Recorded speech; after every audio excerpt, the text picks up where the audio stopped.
Welcome to the Secret Sauce of Outsourcing podcast that's dedicated to making you better at working with OFS, Online Filipino Specialists. This is episode 249, Trusting Someone You Don't Know.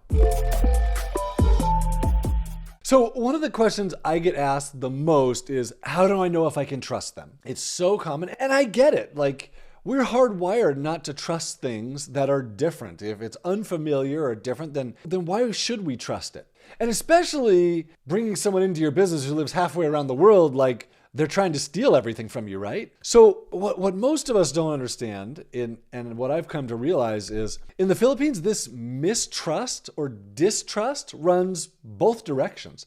So you don't trust this person you're hiring, and they don't trust you either. And actually, they have that same feeling as you, but their feeling is stronger than yours is typically.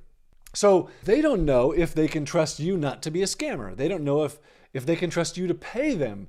They don't know if they can trust you to actually do what you've said you're going to do, or to keep them employed, or to not yell at them, or to not make them feel stupid, which are all really big fears in the Philippines. So recently, one of my team members sent me an article in the Manila Bulletin, which the headline is, "Cyber Criminals Continue Preying on Filipino Job Seekers." And like this is like, it's part of their culture. They know that when you go online to look for work, you're taking a chance of getting yourself scammed and ripped off.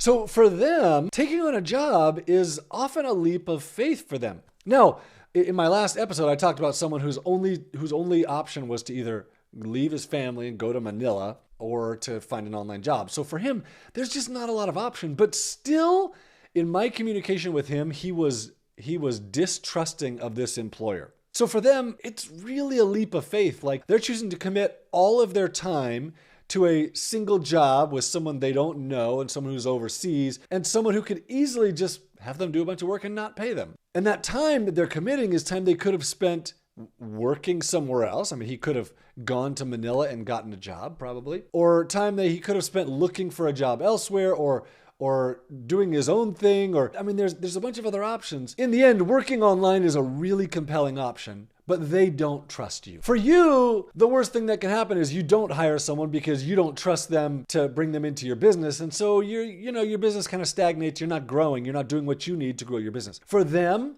that distrust means either I take this distrust and I get over it because I have to feed my family, or we don't eat, which was the actual situation of the person I talked about in the last episode. They were really close to not eating.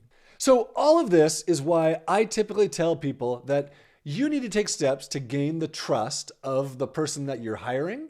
And then you want to find someone trustworthy also, and you're going to see things that they do that will gain your trust in them. But typically, the stakes are higher for them in working for you than the stakes are for you in hiring them. And as I say this, my hope is that you'll say, okay, I can trust this person a little bit more just by understanding their situation and their fear of trusting me. I should probably do some things to gain their trust. And if they weren't going to be completely honest, maybe the fact that I'm doing things to gain their trust in me will change their hearts a little bit towards being more honest with me. But the reality is, very rarely do I see the workers are dishonest. And in fact, to be completely honest with you, I mean, we've had hundreds of thousands of people get jobs through Onlinejobs.ph. We deal with way more crappy employers than we do with dishonest workers. Filipinos generally on Onlinejobs.ph are trustworthy, but you won't know that until you try it for yourself. If you want my help in finding someone trustworthy, the way that I make sure that someone I'm hiring is trustworthy, I lay it out at onevaaway.com. It is my steps towards hiring a trustworthy, honest, hardworking, talented OFS basically every time I do it.